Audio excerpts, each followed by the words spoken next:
Mayroon mag-ensayo ng may bubog. At kung may sumakit sa'yo, ibig sabihin, hahanapan natin ng community service na tayo. Aero position test ko. Good morning mga kabuto. Yung ride natin ngayon ay training lang. Training lang tayo. So, may papakita ko sa inyo. Ano napansin yung mga kabudol?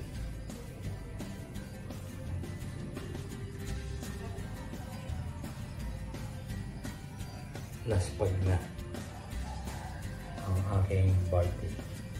Kahit ano. Pero ito, hindi pa. Itong part na to, dito ko lagi mahawak. Kahit anong mangyari. Dito, konti lang. At dito naman, hindi ako mahawak. Dito hindi ako mahawak. Kaya nakita nyo, buo-buo pa. Itong kabila naman, pinaklas ko. Hahanapan natin ng magandang posisyon. Bago ko hanapan ng magandang posisyon, bakit? Panoorin nyo itong video na to.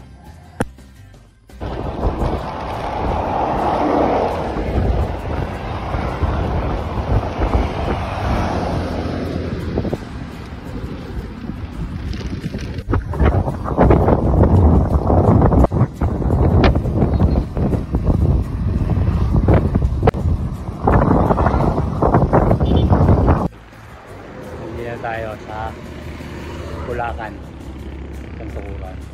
So nakita nyo yung spalto. Dito tayo mag-training at magsusubok ng bagong position. Yes, tama po. Position yung nakita nyo. Yung una kong video, neutral yun. So papakita ko sa inyo aking neutral position. Dito nakahawak. Kaya nakita nyo last pag yung yung hood, rubber hood ng STI at ng bar tape. Dito ko lagi nakahawak. So yung pangalawang video naman ay yun yung tinatawag na aerodynamic. So yuyuko ko lang ng konti. Yun yung aero position. So bakit ba natin ginagawa yun? Para mas mabilis tayo. Sabihin nyo, gagamitin natin yung bilis sa pang pipisball. Hindi tayo ganun. Hindi tayo kumakareta. Hindi tayo ganun. Hindi ko rin yung pinipisball yung mga tricycle dito. So kailangan natin na mabilis para mas malayo yung mararating natin. Yun yung gamit ko ng bilis, hindi para sa karera. Ang problema ko naman ito yung na-adjust ko nyo magandang position. Bukan ko ulit yung ganyan, ganon. Ito naman minamarkahan ko yung kabila para kung sakaling ibalik ko yung dating position, ganon din. Pack naman tayo dito sa saddle. Ngayon yung saddle ko, dito ako lagi nakaupo. Hindi dito. Hindi dito. Dito. Dito tumatama yung buto. Sa taas naman to. Ito ay tama dito sa kita at binte. Pag yung saddle mo masyadong mataas, mananakit sa'yo binte. Ito. Masyadong mababa naman yung saddle mo, itong hita ang sasakit sa'yo. At kung may sumakit sa'yo, ibig sabihin magpapahinga ka. Ang ibig sabihin ko lang ay liliit yung distansya ng ride nyo. Kung napapanood yung mga video ko, bababala ako sa saddle pagkakain mo. Back tayo sa aero position. Itong position ko, pagka naka-aero position ako, sumasakit. sumasakit yung buto. So atras ko siguro ng konti. Konti lang. Tapos dito naman sa saddle post, sumasakit yung binti ko. So itataas ko siya ng unti-unti. Unti-unti natin itataas para makuha natin yung tamang posisyon na hindi napapagod. Yun yung bike fit. Hindi ka tatagal sa pagbabike kung nahihirapan ka at kung mali yung posisyon mo. Okay, so i-adjust ko lang. Aero position test ko. Adjust ko yan. Mukha natin balik ko. 2 kilometers siya. Estimate ko lang 2 kilometers yung asfalto. Ano na kabayan?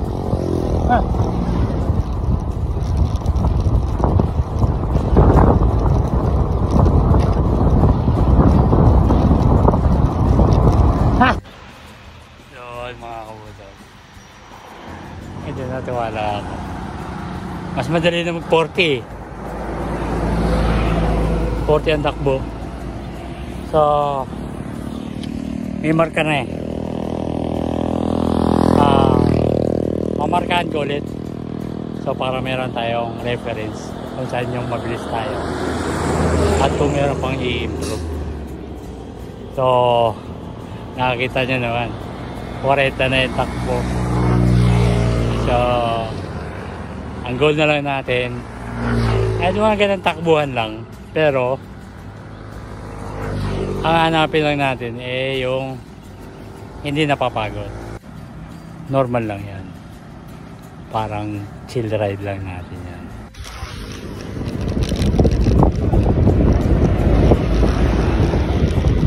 No? 30 ako, sige dito lang.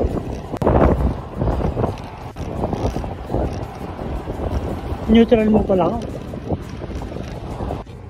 At i-comment ninyo kung ilan sa tingin nyo ang inabot ng ating maximum speed. So matag lang yan,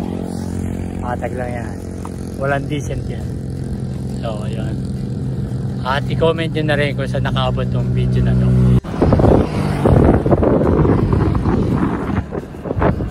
So ito na yung pinaka neutral position ko.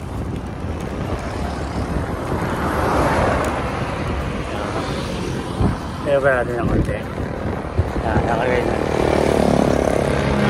Shoulder down. At mararamdaman nyo naman yung speed nyo, yung hangin. At yung hangin ng pagbasihan nyo mararamdaman nyo, mabilis na kayo. Subukan na lang natin sa next ride. Pero ngayon, bike pa rin. Ito ang ating aero position. Baka meron pa i-improve. Ang goal lang natin dito, maka 30 kilometers per hour na neutral. Hindi ka napapagod. Kumbaga parang pinaka-average natin. Ang ini-expect naman nating speed, top speed natin sa ganitong position, at least maka 40 man lang. So yun lang, balik ulit ako. Isa pa ulit. Ikot na ikot. Try until you succeed. Hindi mo niya makukuha sa isang hilutan. Yun lang. So mga kabudol, mayroon mag-ensayo ng may bubog.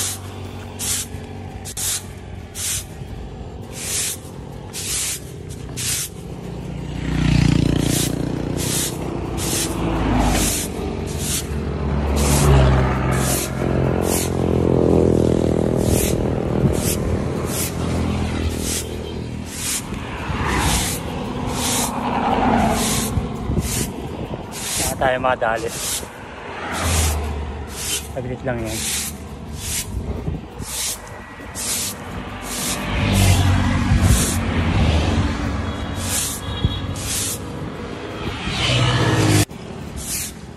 Ito yung nagwawalis eh. Pa kayo nakakaintindi? Ubuhin na pa kayo.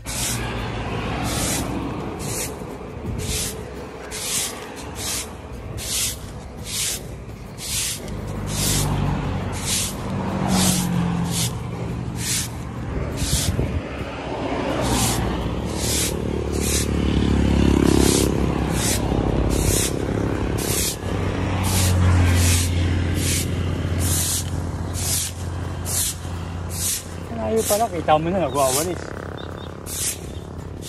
May iwas ka. Hindi naman nakakababayan ng pagkatao eh. Yan mga kapuso. Nag-community service lang tayo. Kanina kasi puro bubog eh. So nag-aalangan ako. Kaya siya umiiwas ako kanina eh. Umiiwas ako dyan kanina. Ay baka mag-alangan ako, mabangga tayo. So binalis ko na lang para dire-diretso tayo. Hirap eh. Sinusubukan tayo. Magka-flat-flat pa tayo dyan. Disgrasya tayo, kakailag. So yun lang. Community service. Okay na ako eh. Okay na yung 30 na takbuhan lang eh. Chill ride lang yung 30. Kalmahan lang. Okay, naano ko lang yung position. Parang ibabike fit pa natin. Maayos.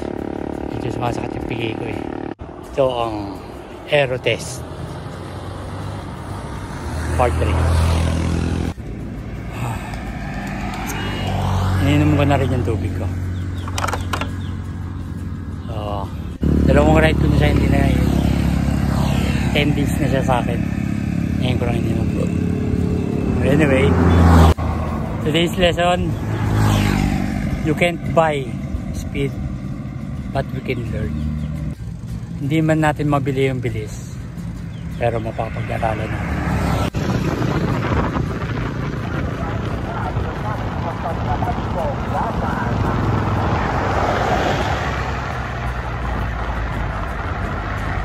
Nakuha ko na yung timpla. 30 na tayo. Subukan natin. Susubukan pala natin. Sorry. Meron pa akong isang hinahanap na timpla. Hindi ka lousy. Para hindi ka malikot. Para ka naka time trial bike na steady lang yung takbo mo. Steady lang yung padjak mo. Pero ganung posisyon lang. So, hindi ka napapagod. Kaya mong isang oras, 2 oras, 3 oras tumatakbo. Ito yung hinahanap ko. Timpla ng ating aero position. Kanina sumakat yung ano? Sumakat yung pigay ko. Ayan na, naitama ako na doon sa tamang posisyon. So sa ganitong setup, nag-improve ang ating chill ride. So yun natin chill ride natin ay 25. Ngayon ay 30 na.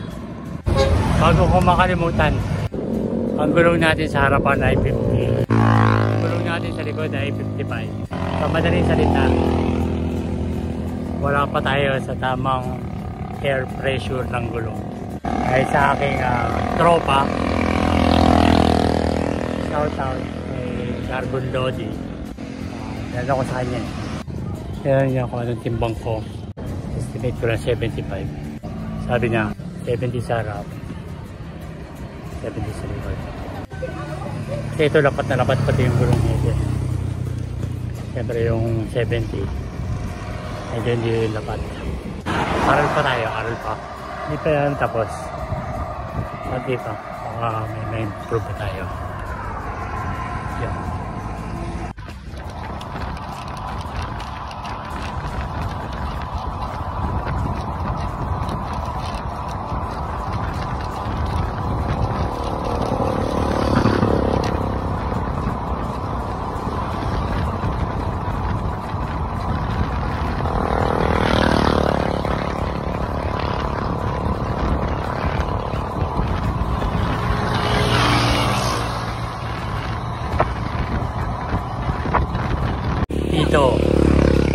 dito nagtatapos ang ating ride. Yan yung position na natin. Pa-practice na lang natin. And kung may improve pa tayo. Aero position. Kailangan natin ng bilis. Bilis na hindi magpipis po. Bilis na mas malayo yung mararating natin.